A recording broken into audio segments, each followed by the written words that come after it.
Hello, everyone, and welcome back to the Speak Bench. I'm Grace, and this is episode 3. Episode 3. Jack here, and I have to say, episode 2 was incredible. So many of you shared your Tell Me About Yourself answers. We loved reading them. We really did. Someone wrote, I'm a nurse from the Philippines, I love singing, and I'm currently learning English to work abroad. That gave me chills. So many beautiful stories. If you haven't shared yours yet, episode 2 comments are still open. Go say hello to us. But today is a fun one. Jack, what are we exploring in episode 3? Today, we are talking about the most repetitive, boring, predictable part of every single day. That sounds like such an exciting sales pitch, Jack. Wait, let me finish. I mean your daily routine. The things you do every single day, almost without thinking. And here's the secret.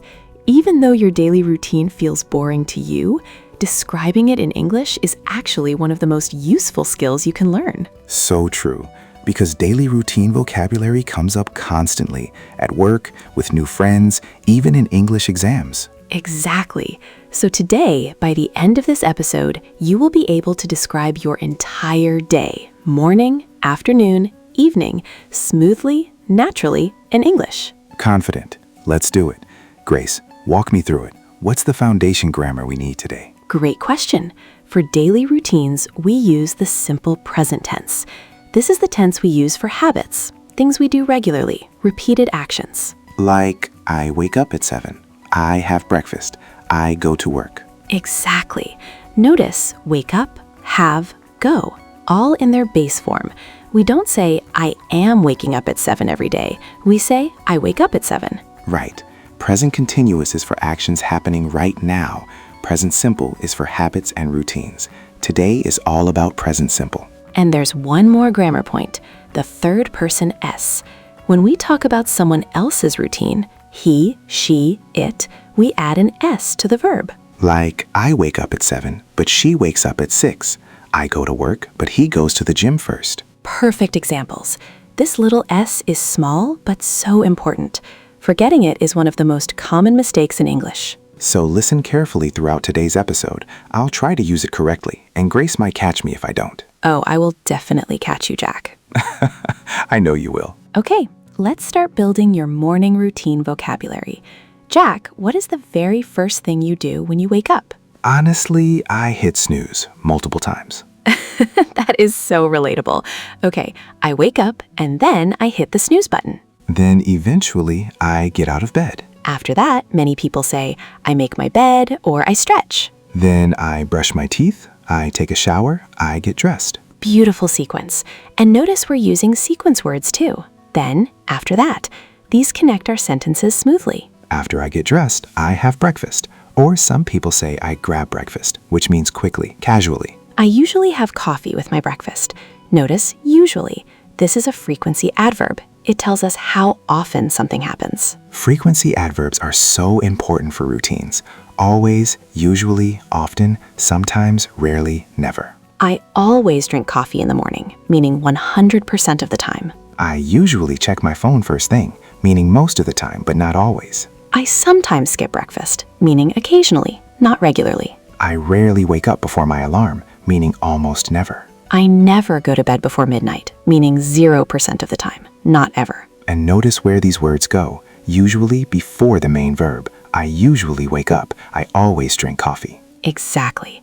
This small detail makes your English sound so much more natural. Now, let's talk about leaving the house. What happens next in a typical morning? I leave the house around 8. I commute to work, by car, by bus, by train, or I walk. Commute is such a useful word.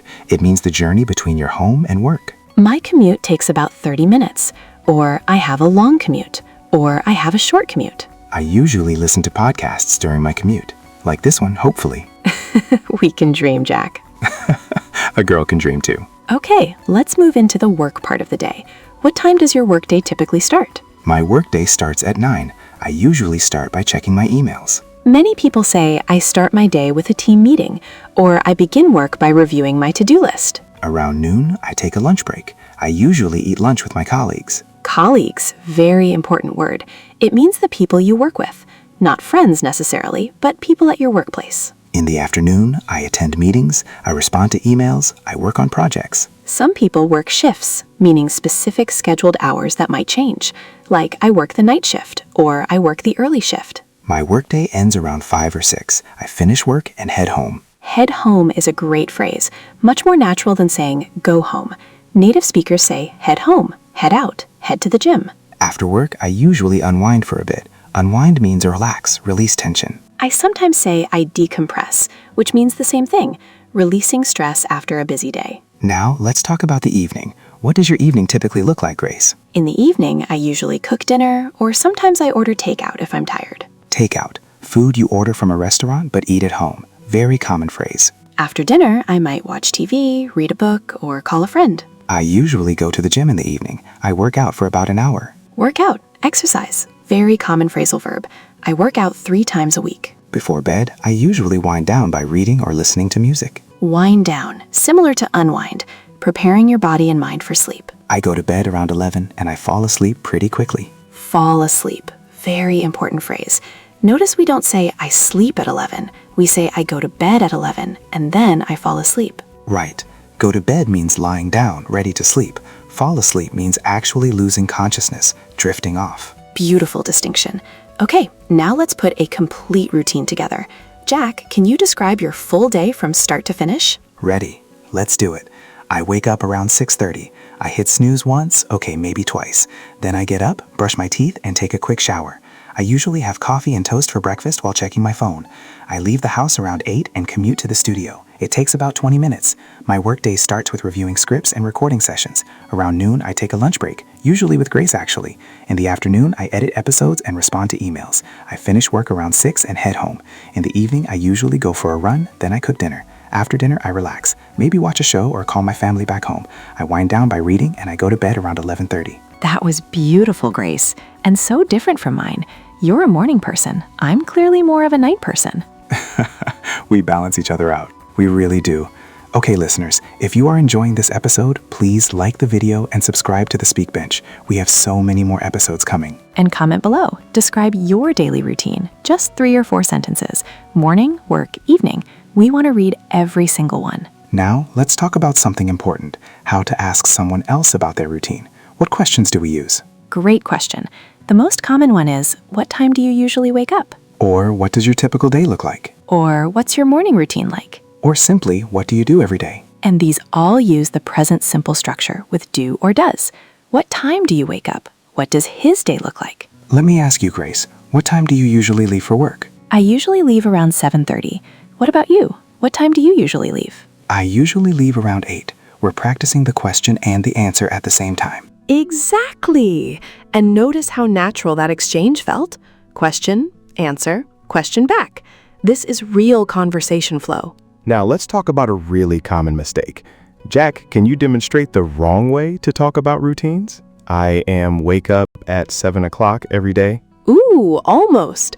Listeners, did you catch the mistake? Was it the am? Yes. We don't say I am wake up. With routines, we just say I wake up. No am, is, or are needed before the simple present verb. I wake up at 7 o'clock every day. Perfect. Much more natural. Let me try another common one. She wake up at 6. Almost there. What's missing? Oh, the S. She wakes up at 6. Exactly. Remember our golden rule from earlier? Third person needs that S. He wakes, she wakes, it wakes. To listeners, this S mistake is honestly one of the most common errors even advanced learners make. Don't feel bad if you forget it sometimes. Just keep practicing. Practice really does make it automatic. The more you use these structures, the more natural they become. Now, let's talk about weekday routines versus weekend routines, because these are often very different. Great point. On weekdays, I follow a strict routine, but on weekends, everything changes. On weekdays, I wake up early and rush to work, but on weekends, I sleep in. Sleep in. Such a useful phrase. It means waking up later than usual, enjoying extra sleep. On weekends, I usually have a lazy morning. I might stay in my pajamas until noon. A lazy morning. I love that phrase. It perfectly captures that relaxed weekend feeling. Instead of commuting, On weekends, I might go for a long walk, meet friends for brunch, or just stay home and relax. Brunch, breakfast and lunch combined, usually later in the morning, very popular on weekends. In the evening on weekends, instead of winding down early, I might go out, watch a movie, or have people over. Have people over, invite friends to your home, such a natural, common phrase. So the language changes slightly too. Weekday routine words tend to be about efficiency, rush, commute, quick breakfast. Weekend words are about relaxation, sleep in, lazy morning, brunch. Beautiful summary, Jack. Okay, listeners, your turn for a quick practice.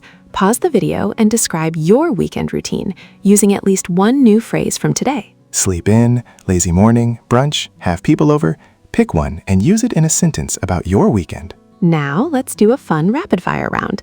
I'll ask quick routine questions. Jack will answer fast. Bring it on. What time do you wake up on weekdays? 6:30, reluctantly. Coffee or tea? Coffee, always, strong and black. Do you exercise in the morning or evening? Evening, definitely. I'm useless in the morning. What's the first thing you check when you wake up? Honestly, my phone. I know, bad habit. Weekday bedtime? 11:30, usually later than I should. Great answers. Very honest, too. Honesty is the best policy on the speak bench. Now, let's talk about something practical. How do you describe routines in a job interview context? Because this comes up more than people expect. Oh, this is so true. Interviewers sometimes ask, describe your typical workday, or walk me through your morning routine. In an interview, you want to sound organized and productive. Like, I typically start my day by reviewing priorities, then I tackle the most important tasks first. Tackle, a great word for interviews. It means to deal with something directly and energetically. I usually block out time for focused work, then I check emails in batches rather than constantly throughout the day. That sounds so professional. Block out time in batches. These phrases show real workplace awareness. Exactly. In professional contexts, we describe routines that highlight productivity and organization skills. One more important point. How do we talk about routines that are changing or that we want to change? Great topic. We can say, I'm trying to wake up earlier, or I've been trying to exercise more. Or, I'm working on improving my morning routine. I used to skip breakfast, but now I always make time for it. Used to, such an important phrase. It shows a past habit that is now different. I used to stay up late, but now I go to bed earlier. I used to drink soda every day, but now I drink water instead. Used to plus base verb, talking about past habits that have changed. Such a useful structure for talking about personal growth. We've covered so much today, Grace. Morning routines, work routines, evening routines, weekday versus weekend, common mistakes, interview language, and changing habits. Episode 3 complete, and I genuinely think this is one of the most practical episodes we've done. Absolutely. Daily routine vocabulary, you'll use this every single day, literally. Your challenge this week, write out your complete daily routine in the comments. Morning to night, use at least 5 new phrases from today's episode. And don't forget, episode 4 is coming next week. Do you like? Yes and no questions. We're going to talk about likes, dislikes, and preferences. Thank you so much for being here today. If this episode helped you, please subscribe, like, and share with someone who needs daily routine practice. I'm Jack from the Speak Bench, where real conversations meet real English. And I'm Grace. See you in episode 4. Goodbye, everyone. Goodbye. Now go live your routine.